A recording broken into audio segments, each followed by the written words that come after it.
Do this if your ads are failing. In this video, I'm going to take you through how you can make the algorithm like your ads better, and also show you some tips and tricks how you can lower your costs and expenses when advertising online. Welcome to the channel. My name is Gergo, and for the past 4 years, I've been working with e-com brands, growing them to multiple 7-figure years with paid ad strategies. So the insights I'm about to share right now are implemented by our company on an everyday use. So with nothing else, let's dive straight into the video. Now, I've mentioned this many times by now, but every single one of us is on the same playing field. This means that we all have access to the same tools on the ads manager, and we can all do the same things inside the ad manager. Now, like in everything in life, there are some clear winners and clear losers. One of the biggest things that differentiates winners from losers in marketing is the marketing communication. And by that, I mean how you not only position your brand in a certain way, but also how you communicate that to your audience. Now, the marketing message is how you choose to communicate with your prospective customer, is the idea behind the copy, the idea behind the creative, the idea behind your funnel. Now, every product that sells has a group of people that will buy. This group of people buys from you not only because of your product, but also how it's branded. Now, if the message speaks to them and they feel like they've been spoken to, they will most likely buy from you. The main point that I want to get across here is that one of the most important things in marketing in general is how you choose to communicate with your prospective customers,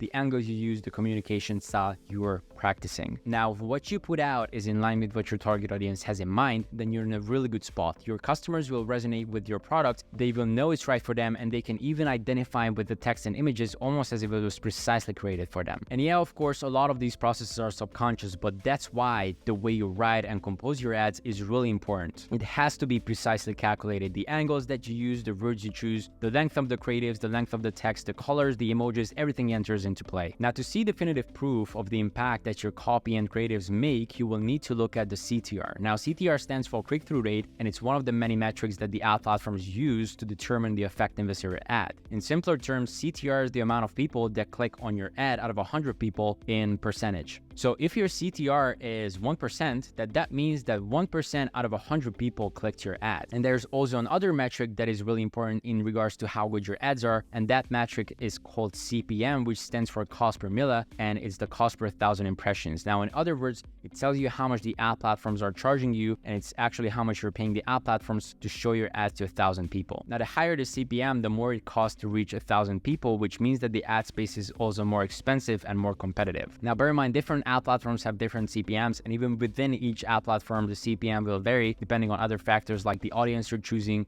or the objective of the campaign, or even the ad quality that you have. But anyways, let me show you how all this relates to the creative itself. Now, CTR is directly correlated with how good your ad is. So for example, a good ad will make 3 out of 100 people click on average, while a mediocre ad will only get 1% to click, and a bad ad will get 0.5 or 0.3%, something like that. Now, doing some lazy mathematics and not considering in other variables that come into play, this almost means that the good ad will make 3 times more money than the mediocre one, as there's 3 times as many people getting into your funnel, be it e-com store, info funnel, lead page, squeeze page, tripwire, whatever it is. Now, with similar logic, if you pay the ad platform $12 in CPM and someone else is paying like $6, then your ad will be shown to half as many people. And doing the same lazy mathematics, this means that you would be making half the money that the other person is making who's paying the $6. Now, this starts to become really interesting when you see and look at the two metrics dancing around together. So let's compare the two scenarios. In scenario 1, you're really good with your ads and you're getting a 3% click-through rate. People really like your ad, which in return means that the ad platform really likes it as well. So it's going to reward you with a $6 CPM. And let's just say that for the sake of this example, your website conversion rate is like 1%. So out of every 100 people landing on your website, one person is actually going to buy something. Now, in scenario 2, you're really bad with your ads, luck isn't really on your side, and you get a 1% click-through rate. And the ad platform is rewarding you with a higher CPM of $12. Now, the reason the ad platforms give you a higher CPM in this case is because these two metrics are directly correlated by one variable, impressions. Now, I have a whole separate video on how you can lower your CPM, so you can check it out right here. But getting back to the comparison, this means that the metrics compound. In scenario 1, you're getting 3 times as many people to click your ad, and your ads are shown to twice as many people.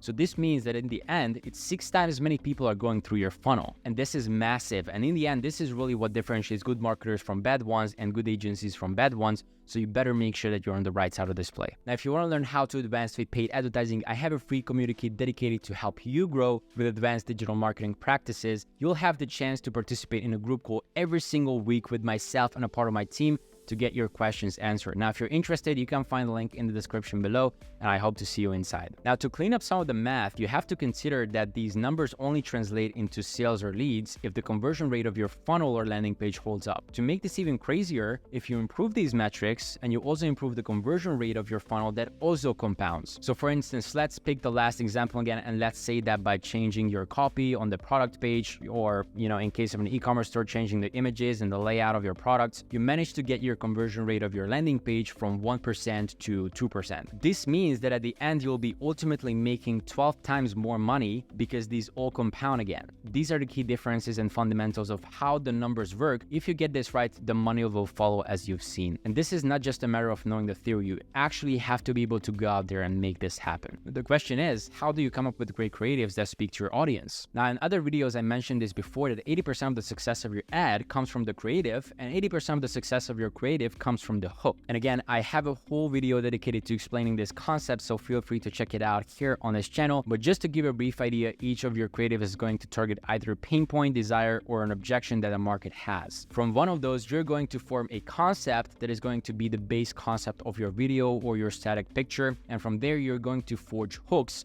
connected to the same pain point, desire, or objection. Now, the fun part is that for each approach, like, targeting pain points, objections, and desire, you have unlimited concepts to come up with. But generally speaking, you should come up with at least 2 concepts, each having 4 to 5 angles or hooks. So that way you'll have the option to play around with your hooks and concepts to find resonance between your audience and some of your particular creatives. Finally, if you want to learn exactly how I compose my ads and how to find great concepts and angles for my ads, join my free school community where you have the chance to have group calls with myself and a part of my team every week, where you can ask your questions and get solutions to the obstacles you're facing right now. Now, I hope this video was valuable. If you have any questions, feel free to reach out in the comments below or in the community. I hope to speak to you guys soon. Cheers.